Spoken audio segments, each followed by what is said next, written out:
오늘 본문을 가지고 세 번째 날 말씀 침묵 속에 담긴 사랑이라는 제목으로 말씀을 함께 나누겠습니다. 예수님 십자가에 오르시기 전에 두 번의 신문을 받으십니다. 첫 번째는 유대 종교 지도자들의 신문이시고요. 두 번째는 우리가 잘 아는 것처럼 로마 총독 빌라도에게 신문을 받으십니다. 어제 본문을 보면 예수님은 밤에 당시의 실세였던 안나스의 집들에 끌려가서 비공식적인 신문을 받으십니다. 그리고 공식적으로는 사실 대제사장 가야바의 집에 바로 또 이끌려 가셔서 거기서 유대인들의 최고의 의결 기관인 산헤드린 공의회가 시작이 되고 그 공의회에서 불법적인 방법으로 판결을 받으십니다. 마태복음 26장 66절에 보면 이들은 그 밤에 예수님에 대해서 사형에 해당한다라는 판결을 내려버립니다. 그런데 신문 과정이나 판결이 사실 공정하지 않았죠. 어제 우리가 나눈 것처럼 죄인을 고발하게 되면 다음 날부터 신문을 할 수 있었고, 동시에 이 살해드린 공의회는 반드시 아침에 열려야 됐습니다. 그런데 이들은 자신의 기득권, 자신들의 권력을 유지하기 위해서 졸속으로 그 밤에 긴급하게 예수님을 신문하고 판결해 버린 것이죠. 그런데 그날 밤에 예수님은 단지 이런 불법적인 판결만 받으신 것이 아닙니다. 마태복음 26장 67절에서 68절에 보면 그 밤에 예수님이 또 당하신 것이 있습니다. 예수의 얼굴에 침 뱉으며 주먹으로 치고 어떤 사람은 손바닥으로 때리며 이르되 그리스도야 우리에게 선지자 노릇을 하라. 너를 친 자가 누구냐 하더라. 예수님은 불의한 심판 판결뿐만 아니라 그 밤에 밤새도록 인간들이 당할 수 있는 모든 치욕을 다 당하십니다. 인간에게 큰 치욕이라고 하면 두 가지를 말할 수 있죠. 하나는 육체적으로 당하는 치욕이고 또 하나는 정신적으로 당하는 치욕입니다. 예수님은 그 당시에 산헤드린 공회에 모여있던 사람들에 의해서 폭행을 당하십니다. 또 얼굴에 침뱉음을 당하시는 수치를 받으십니다. 이뿐만 아니라 예수님 말로 조롱도 당하십니다. 네가 메시아냐? 네가 선지자냐? 그렇게 잘 맞추냐? 그러면 누가 때렸는지 한번 맞춰봐라. 그런데 이렇게 예수님은 그 밤에 홀로 온몸으로 다 치욕을 당하시면서도 어떻게 하시느냐? 그저 침묵하십니다. 왜 침묵하시는가? 이사야 53장 7절을 함께 읽습니다. 시작. 그가 곤욕을 당하여 괴로울 때에도 그의 입을 열지 아니하였음이며 마치 도수장으로 끌려가는 어린 양과 털 깎는 자 앞에서 잠잠한 양같이 그의 입을 열지 아니하였도다. 아멘. 여러분 어찌 맞는데 아프지 않으셨겠습니까? 어찌 침뱉음을 당하고 조롱받는데 자존심이 상하지 않으셨겠습니까? 그럼에도 사랑하는 그의 백성들을 위해서 끝까지 침묵하심으로 십자가 구원, 그 예언의 말씀을 예수님이 이루어내신 줄 믿습니다. 어떤 말보다 깊은 사랑이 때로는 침묵 속에 배어 나오는 것을 우리는 예수님을 통해서 보게 됩니다. 예수님 십자가 위에서 마지막에 하나님 아버지께 처절하게 외치셨던 장면이 있죠. 아버지, 아버지 어찌하여 나를 버리시나이까. 그런데 그 십자가에서 외치는 아들 예수님의 목소리에 하나님 아버지도 침묵해 버리십니다. 그런데 그 침묵은 냉정한 아버지의 침묵이 아니죠.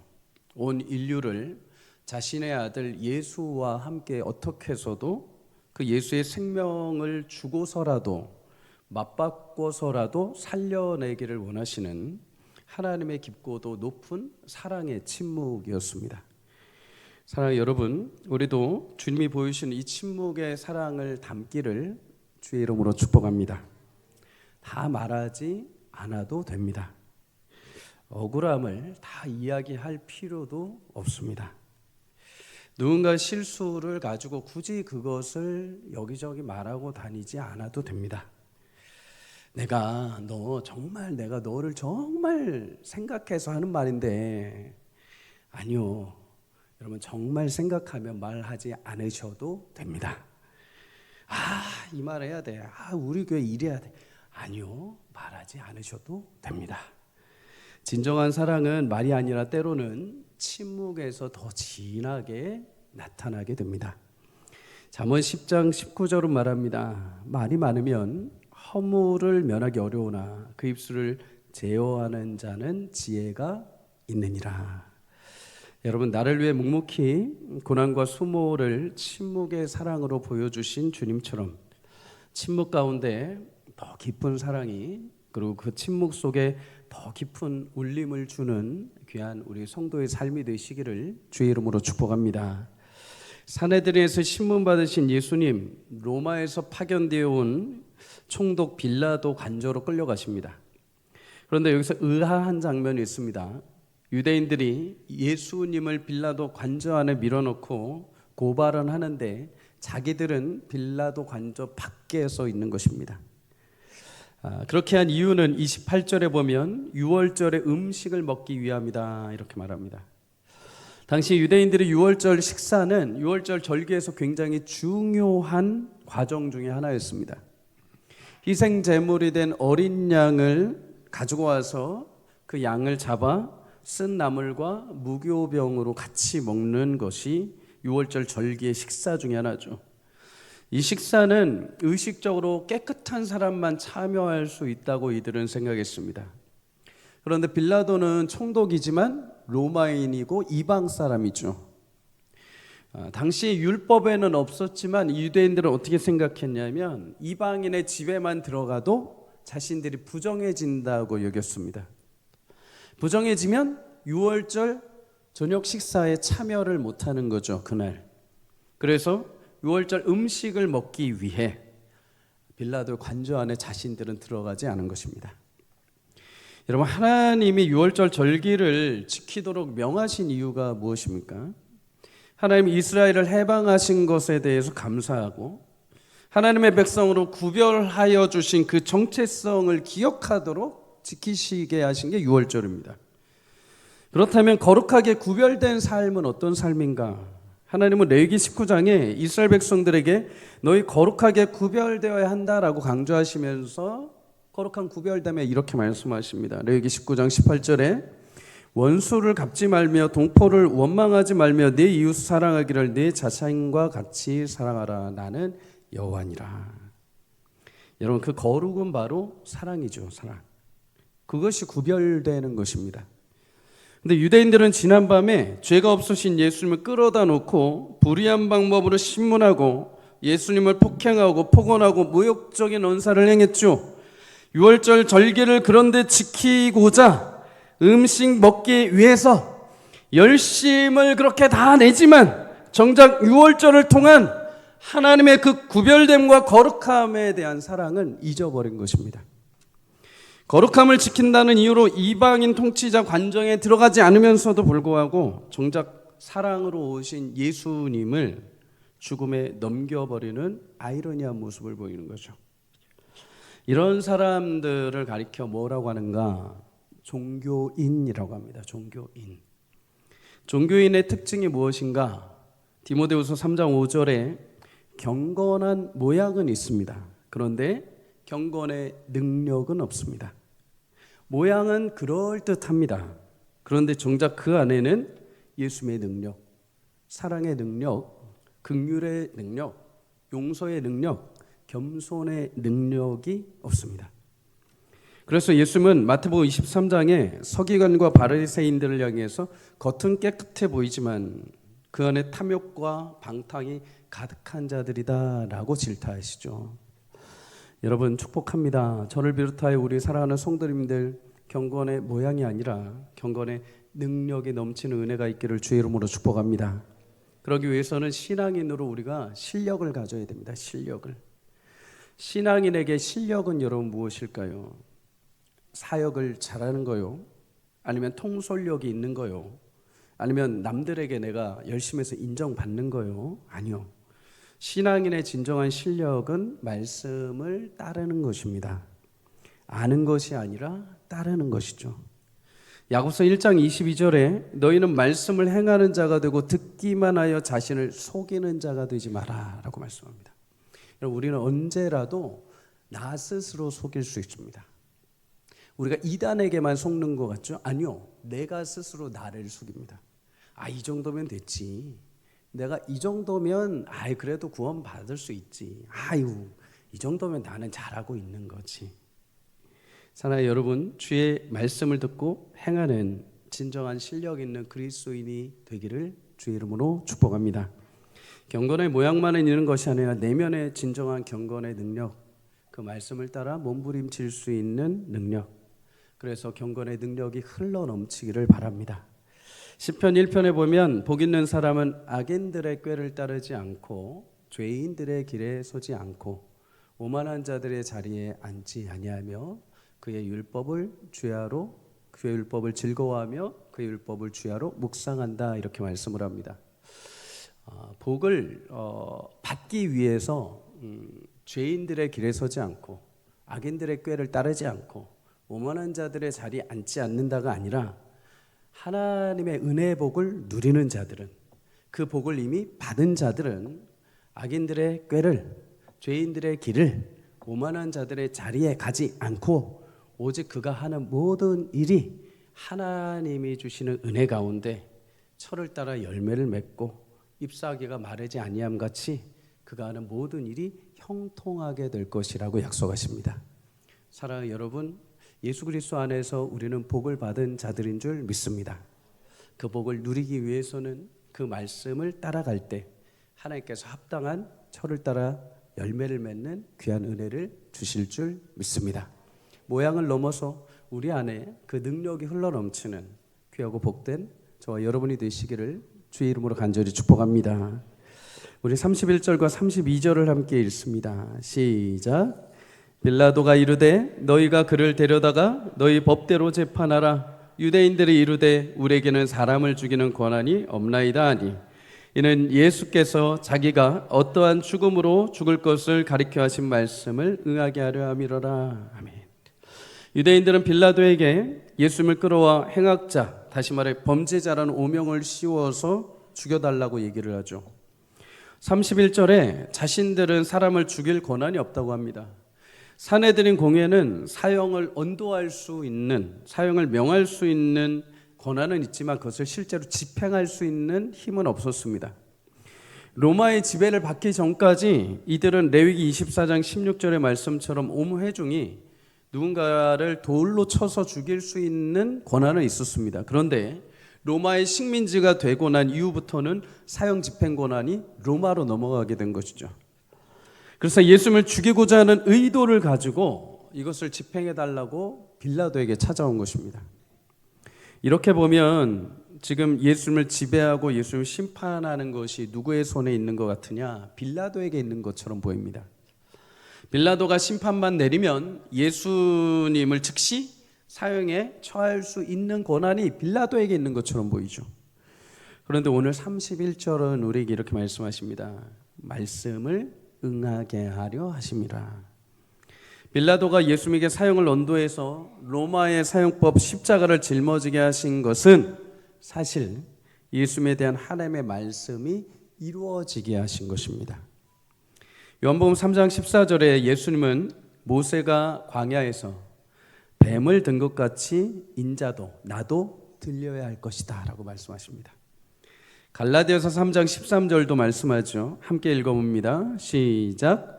그리스도께서 우리를 위하여 저주를 받은 바 되사 율법의 저주에서 우리를 속량하셨으니 기록된 바 나무에 달린 자마다 저주 아래 있는 자라 하였음이라. 아멘. 예수님은 자신이 땅에서 들려야 한다고 말씀하십니다. 땅에 들려야 한다는 것은 십자가에 달려야 하신다는 거죠. 저주받은 자는 나무에 달린 자라라고 말씀하십니다. 예수님이 우리의 모든 죄의 저주를 감당하시기 위해 나무이신 십자가 위에 달리신 것입니다.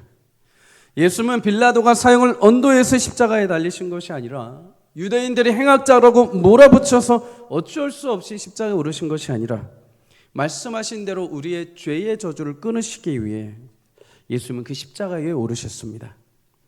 유대인과 빌라도가 그 모든 것을 주관하는 것 같지만 정작 이 일을 섭리하고 역사하시는 분이 하나님이십니다.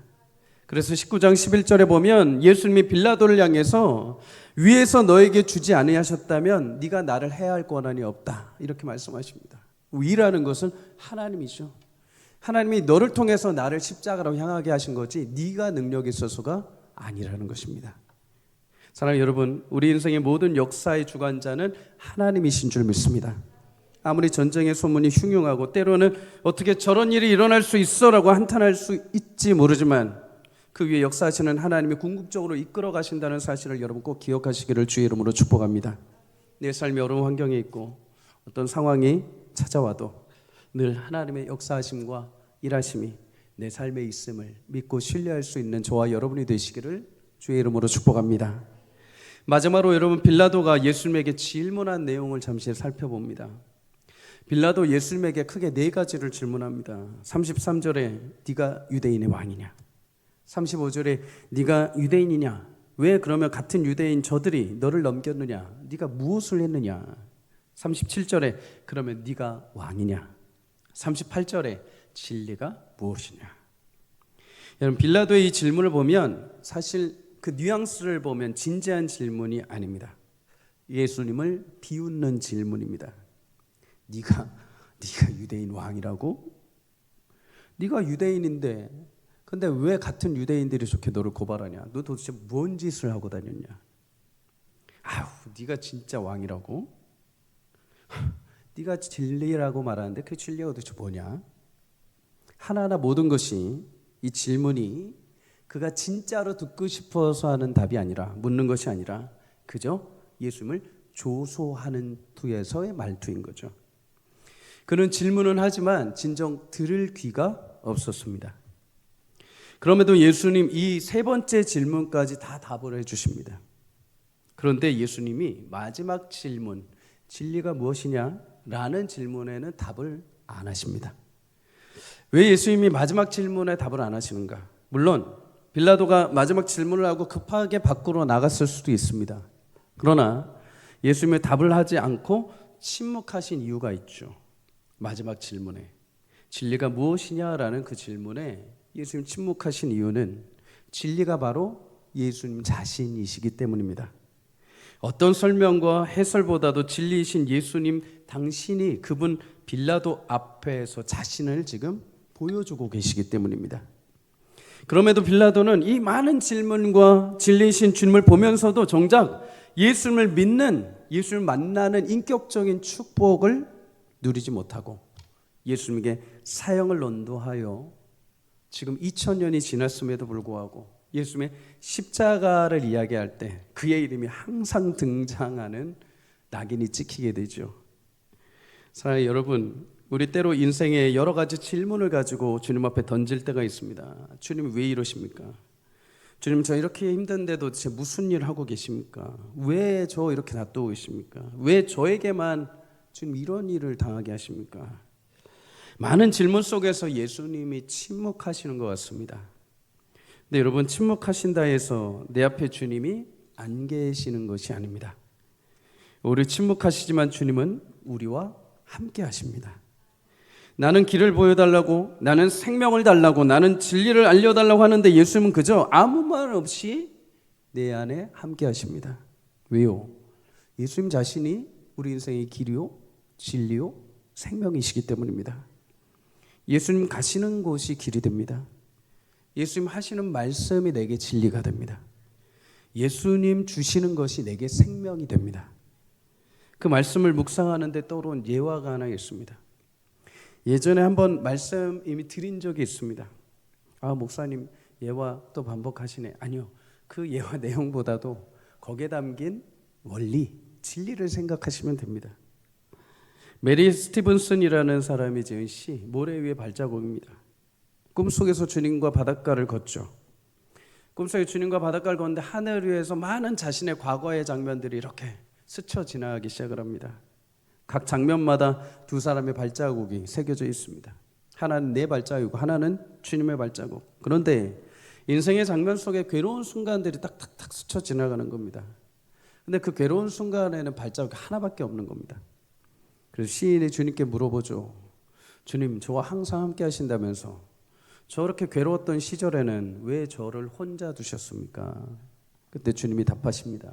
사랑하는 아들아, 내가 시련과 고통을 당하고 있을 때 나는 단 한 번도 너를 떠난 적이 없다.